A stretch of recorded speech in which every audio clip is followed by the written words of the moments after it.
Chapter 9. The Non-Cooperation Phase.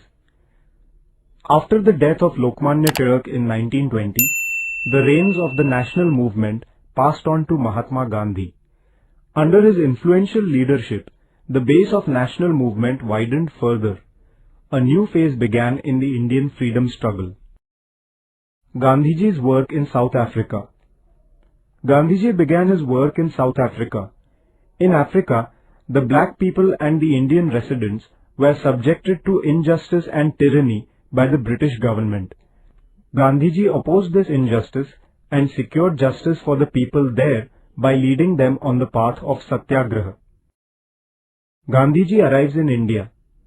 In 1915, Gandhiji returned to India from South Africa. He toured the length and breadth of India. He took up the cause of the peasants and workers here. He adopted the novel path of Satyagraha for this cause. Satyagraha. Gandhiji used the novel technique of Satyagraha for the first time in India. Resisting tyranny and injustice by non-violent ways was an important aspect of this technique. To offer resistance of this kind, great forbearance is required. The aim of Satyagraha is to make the person who inflicts injustice on others aware of the truth and justice of the matter, and thus to bring about a transformation in his or her opinion. Gandhiji taught that a Satyagrahi must never resort to violence and untruth. Even an ordinary person can follow the path of Satyagraha.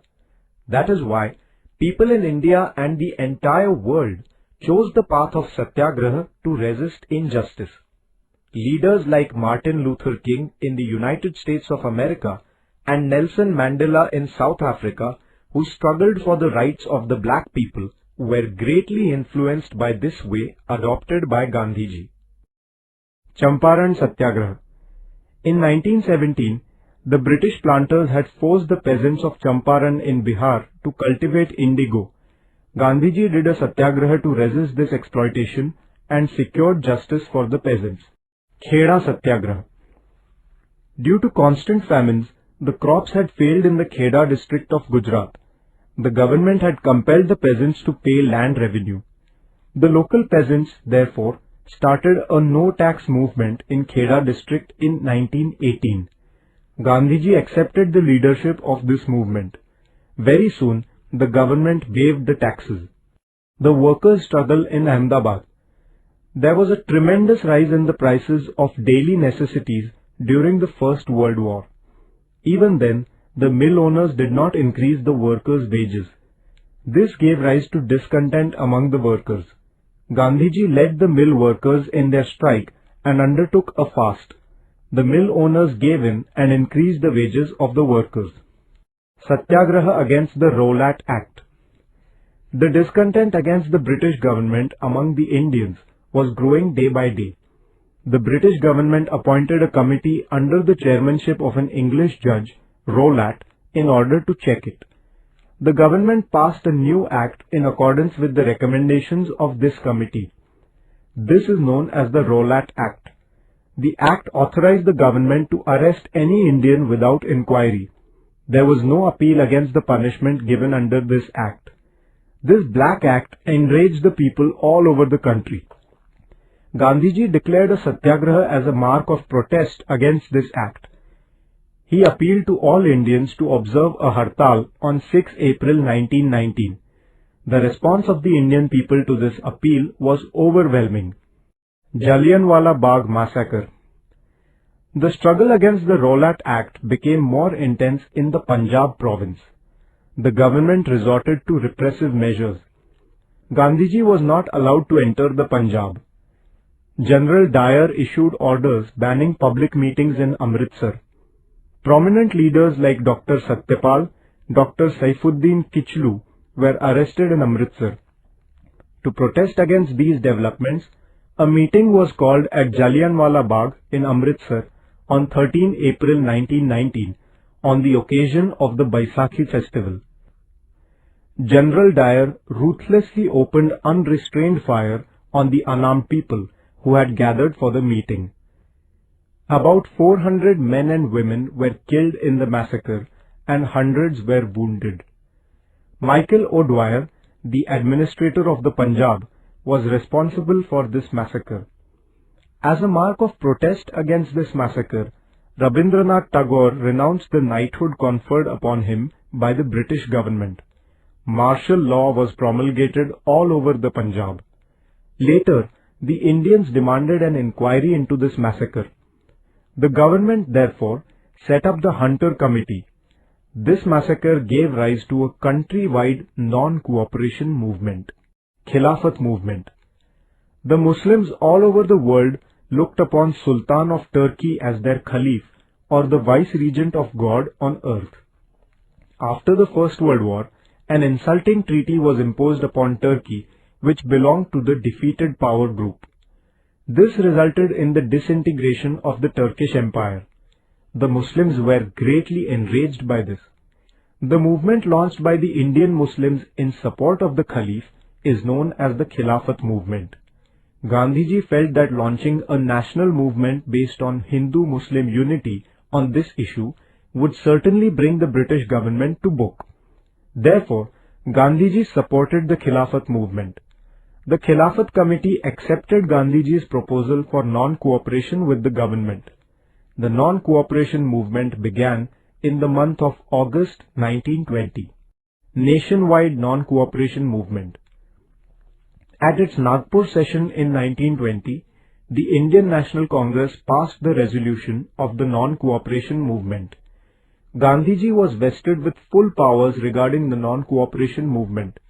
By this resolution, a program regarding boycott of all government offices, foreign goods, government schools and colleges and law courts was finalized. Progress of the non-cooperation movement. The non-cooperation movement received a tremendous response all over the country. Pandit Motilal Nehru, Chittaranjan Das and other prominent lawyers boycotted the courts. Thousands of students joined this movement. Schools and colleges imparting national education were started in all parts of the country. The non-cooperation movement started assuming an all-pervasive character. The British government resorted to suppression on a very large scale. The police fired at the peaceful procession at Chauri Chaura in Gorakhpur district in Uttar Pradesh. Enraged by this, the mob set a police station on fire. 22 policemen including one officer perished in the flames. Gandhiji was grieved by this incident. He suspended this movement in the month of February 1922. Thereafter, the government put Gandhiji under arrest. Gandhiji was tried for sedition and was sentenced to 6 years imprisonment. Later, in February 1924, he was released from jail on account of his health. Along with the non-cooperation movement, Gandhiji also undertook a constructive program. It mainly included the propagation of Swadeshi, Hindu-Muslim unity, prohibition of alcohol, eradication of untouchability, popularizing the use of khadi or hand-spun cloth, and national education. Due to this constructive program, the national movement became stronger in the rural areas. Swaraj Party. Motilal Nehru and Chittaranjan Das thought of contesting elections to enter the Legislative Council with a view to obstructing the government. Therefore, in 1922, they formed the Swaraj Party within the Indian National Congress. Many candidates of the Swaraj Party got elected to the Central Legislative Assembly and to the Provincial Legislative Councils in the 1923 elections. In the legislature, they strongly opposed the unjust government policies. They got the following resolutions passed in the Central Legislative Assembly: the establishment of a full responsible government for India, convening of a round-table conference to resolve the problems of Indians, and releasing of certain political prisoners. The British government's response to the resolutions of the Swaraj Party was not very heartening. Simon Commission. The reforms introduced by the Montague-Chelmsford Act of 1919 were unsatisfactory. Therefore, there was discontent among the people. The government appointed the Simon Commission in 1927. There was not a single Indian member on the commission. Therefore, the political parties in India decided to boycott the commission. Wherever the commission went, protest rallies were organized. People strongly protested against the commission everywhere, giving shouts of "Simon, go back!" They were lathi charged. In one such lathi charge by the police at Lahore, Lala Lajpat Rai was wounded. Some days thereafter, he succumbed to the injuries. Nehru Report. The Secretary of State for India, Birkenhead, criticized the Indian leaders, alleging that they were incapable of producing an agreed constitution for India. Accepting this challenge, an all-party committee was formed. Pandit Motilal Nehru was its chairman. The report prepared by this committee is known as the Nehru Report. In the report, it was proposed that India should be given a dominion status. The Indian National Congress gave its approval to this report. Simultaneously, the government was warned that if it did not accept the provisions of the Nehru Report by the end of the year 1929, the Congress would launch a non-cooperation struggle. The Lahore session of the Congress, presided over by Jawaharlal Nehru in 1929, proved to be historic against this background. The demand for Purna Swaraj. The Congress objective of dominion status was not acceptable to many young Congress workers. Pandit Jawaharlal Nehru and Subhash Chandra Bose were the leaders of the young generation of congressmen who demanded Purna Swaraj, complete independence. Due to the influence of the group of these young men, the resolution of Purna Swaraj was passed at the Lahore session of the Congress. Thereby, the Congress abandoned the objective of dominion status for India. Complete independence became the goal of the national movement thereafter. It was decided that the 26th of January should be observed as Independence Day. All over the country, on 26 January 1930, it was pledged to lead the freedom struggle on its non-violent path in order to make India independent of the British power. Everywhere in the country, the atmosphere was charged with a new spirit.